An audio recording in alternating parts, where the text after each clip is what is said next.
think AWI is one of the top-notch places for members of our industry to kind of get together and be able to learn together. These peer groups have really taken off, and from what I'm talking to people, it's a great benefit for those members. One of the biggest benefits of AWI for me personally has been the best practices group. I've been involved with the best practices group for I think about 13, 14 years, and the group I'm involved with, we've all just become very close friends. One of the other benefits of AWI is the educational portal, and so easy to use, and there's a members only area which is full of diagrams and drawings and things that we can use to add to our how we build a cabinet. But even for non-members with the ANSI standard, all of our standards are available, and the education on that portal is so easy to access for not only the owner, but their entire company.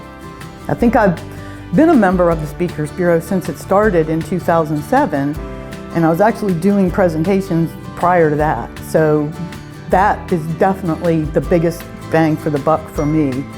And I remember one time being at a convention or a spring leadership, and somebody said, well, how do you get in the door at these firms? And I didn't say it, but I'm like, the Speakers Bureau, that's they welcome you.